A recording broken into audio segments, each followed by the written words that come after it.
Hi guys! అనుకున్నట్టే జరిగింది. IPL 2024 మొదటి మ్యాచ్‌లో సీఎస్‌కేదే విజయం. ఆర్సీబీ కొంపముంచిన టాప్ ఆర్డర్ వైఫల్యం. అదరగొట్టిన ఫేస్. రుతురాజ్ కెప్టెన్సీలో ధోని మారన్. ఇక పూర్తి వివరాల కోసం let's dive into today's video. Welcome to మన Crick News. IPL 2024 starting ceremony ఎప్పటిలాగే అట్టహాసంగా జరిగింది. సెలబ్రిటీల పెర్ఫార్మెన్స్‌తో చెపాక్ స్టేడియం మెరిసింది. ఇక మ్యాచ్ విషయానికొస్తే ఆర్సీబీ టాస్ గెలిచి బ్యాటింగ్ తీసుకుంది. బ్యాటింగ్ ప్లేయింగ్ 11 ఇలా ఉంది. Faf du Plessis, Kohli, Patidar, Maxwell, Cameron Green, Anuj Rawat, Dinesh Karthik, Karan Sharma, Alzarri Joseph, Mohammed Siraj మరియు మయాంక్ ఠాకర్. ఇక సీఎస్‌కే ప్లేయింగ్ 11కొస్తే Ruturaj Gaikwad, Rachin Ravindra, Rahane, Mitchell, Jadeja, Sameer Rizvi, Dhoni, Deepak Chahar, Theekshana, Mustafizur, Tushar Deshpande. RCB innings start చేసిన వెంటనే బౌండరీలతో ఫాఫ్ రెచ్చిపోయాడు. 4 ఓవర్లు భారీగా స్కోర్ చేశాక, ఐదో ఓవర్‌లో క్రిస్ డుప్లెసిస్‌ని ఔట్ చేసి 41 పరుగుల పార్ట్నర్‌షిప్‌కి బ్రేకులు వేశాడు. అదే ఓవర్‌లో పటిదార్‌ని కూడా ఔట్ చేసి వెనక్కి పంపాడు. ముందు వేసిన 2 ఓవర్లలో భారీగా పరుగులిచ్చిన దీపక్ చహర్‌ని వేరే ఎండ్ నుంచి బౌలింగ్ దింపాడు రుతురాజ్. అతని బౌలింగ్‌లో మాక్స్‌వెల్ తన ఫస్ట్ బాల్‌కే డకౌట్ అయ్యాడు. దాంతో పవర్ ప్లే పూర్తయ్యేసరికి ఆర్సీబీ 42 పరుగులకే 3 వికెట్లు పోగొట్టుకుంది. కోహ్లీ మరియు గ్రీన్ ఇంకో వికెట్ పడకుండా తొమ్మిదో ఓవర్ పూర్తయ్యే వరకు నిదానంగా ఆడారు. ఈ క్రమంలో కోహ్లీ టీ20ల్లో 12,000 పరుగులు చేసిన ఆరో ఆటగాడిగా చరిత్రకెక్కాడు. ఇక టైమౌట్ పూర్తయ్యాక వీళ్ళిద్దరూ కొంచెం అటాకింగ్ షాట్స్ ఆడటం స్టార్ట్ చేశారు.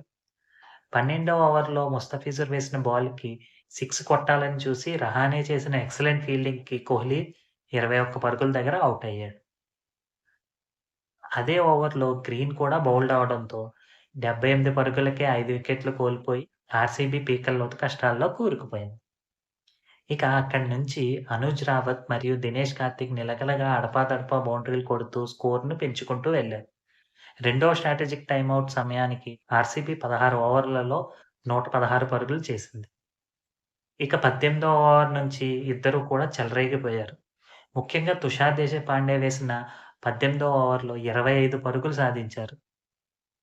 రావత్ అయితే బౌండరీల వర్షం కురిపించాడు. ఇన్నింగ్స్ లాస్ట్ బాల్‌కి 25 బాల్‌లో 48 పరుగులు చేసిన రావత్ రనౌట్ అయ్యాడు. దినేష్ కార్తీక్ 26 బాల్లలో 38 పరుగులతో నాటౌట్‌గా నిలిచాడు. దాంతో 20 ఓవర్లు పూర్తయ్యేసరికి ఆర్సీబీ 6 వికెట్లు కోల్పోయి 173 పరుగులు చేసి సీఎస్‌కే ముందు 174 పరుగుల టార్గెట్ ఉంచింది. ఈ స్కోర్ అలాంటి పిచ్ మీద కొంచెం అండర్ పారే అయినా కూడా డిఫెండ్ చేసుకోవడానికి ఛాన్స్ ఉన్న స్కోర్. సీఎస్‌కే బౌలర్స్‌లో ముస్తఫిజుర్ 4 వికెట్లు తీస్తే తుషార్ దేశ్పాండే 1 వికెట్ తీశాడు. 174 పరుగుల టార్గెట్‌తో బరిలోకి దిగిన సీఎస్‌కే ఇన్నింగ్స్‌కి రచిన్ రవీంద్ర మంచి స్టార్ట్ ఇచ్చాడు. ఒక పక్క కెప్టెన్ రుతురాజ్ కొంచెం టైమింగ్ కోసం తడబడుతూ ఉన్నా, రచిన్ మాత్రం స్కోర్ బోర్డ్‌ని పరుగులు పెట్టించాడు. అప్పుడు ఇంపాక్ట్ సబ్‌గా కార్తీక్ ప్లేస్‌లో వచ్చిన యష్ దయాల్ రుతురాజ్‌ని ఔట్ చేశాడు. పవర్ ప్లేలో లెఫ్ట్ ఆర్మ్ ఫాస్ట్ బౌలర్‌ని ఫేస్ చేయడంలో తనకున్న వీక్‌నెస్‌ని రుతురాజ్ మళ్లీ చూపించుకున్నాడు. రచిన్‌కి రహానె తోడవడంతో పవర్ ప్లే కంప్లీట్ అయ్యేసరికి సీఎస్‌కే 1 వికెట్ కోల్పోయి 62 పరుగులు చేసింది. ఇక కరణ్ శర్మ బౌలింగ్‌లో భారీ షాట్ ఆడబోయి రచిన్ ఔట్ అయ్యాడు. అప్పుడు మిచెల్ రూపంలో రహానెకి మంచి సపోర్ట్ దొరికింది. రహానె మరియు మిచెల్ సిక్స్‌లు కొడుతూ పోయారు. సీఎస్‌కే ఆక్షన్‌లో భారీ ప్రైజ్ పెట్టి కొన్న మిచెల్ కూడా రావడంతోటే 2 సిక్స్‌లు కొట్టి తన చెన్నై జర్నీని ఆరంభించాడు. అలా అటాకింగ్ షాట్స్ ఆడటానికి ట్రై చేస్తూ రహానె మరియు మిచెల్‌లు త్వరగా ఔట్ అయ్యారు. సీఎస్‌కే టీమ్‌లోకి ముస్తఫిజుర్ ప్లేస్‌లో దూబే ఇంపాక్ట్ ప్లేయర్‌గా వచ్చాడు. 13 ఓవర్లు ముగిసే సమయానికి సీఎస్‌కే 4 వికెట్లు కోల్పోయి 114 పరుగులు చేసింది. ఇంకా విజయానికి 42 బాల్లలో 60 పరుగులు సాధించారు. అక్కడి నుంచి దూబే మరియు జడేజా ఇంకో వికెట్ పడకుండా ఇంకా 10 బాల్లు ఉండగానే మ్యాచ్‌ని గెలిపించారు. కొంచెం మ్యాచ్ టైట్ ఫినిష్ వైపుకు వెళ్తోంది అనిపిస్తున్న సమయంలో ఆర్సీబీ బౌలర్లు చెత్తగా బౌలింగ్ చేశారు. భారీగా ఎక్స్‌ట్రాలు, బ్యాడ్ డెలివరీల రూపంలో సీఎస్‌కే విజయాన్ని ఈసీ చేశారు.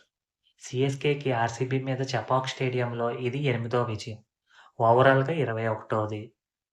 సీఎస్‌కే మరొకసారి ఆర్సీబీ మీద తమ ఆధిపత్యాన్ని చూపించింది. ఆర్‌సీబీ టాప్ ఆర్డర్ వికెట్లు త్వరగా పడిపోవడంతో మ్యాచ్ చేజారిపోయినట్టు అనిపిస్తోంది. నెక్స్ట్ మ్యాచ్‌లో టాప్ ఆర్డర్ మరింతగా రాణించాలని వాళ్ళు ఆశిస్తారు. అటువైపు చెన్నై తదుపరి మ్యాచుల్లో కూడా తమ ఆధిపత్యాన్ని చూపించడానికి ట్రై చేస్తారు. రుతురాజ్ కెప్టెన్సీకి ఇది శుభారంభం. ఇలాంటి మరిన్ని వీడియోల కోసం వీడియోని లైక్ చేయండి, షేర్ చేయండి, ఛానెల్‌ని సబ్స్క్రైబ్ చేయండి. Thank you.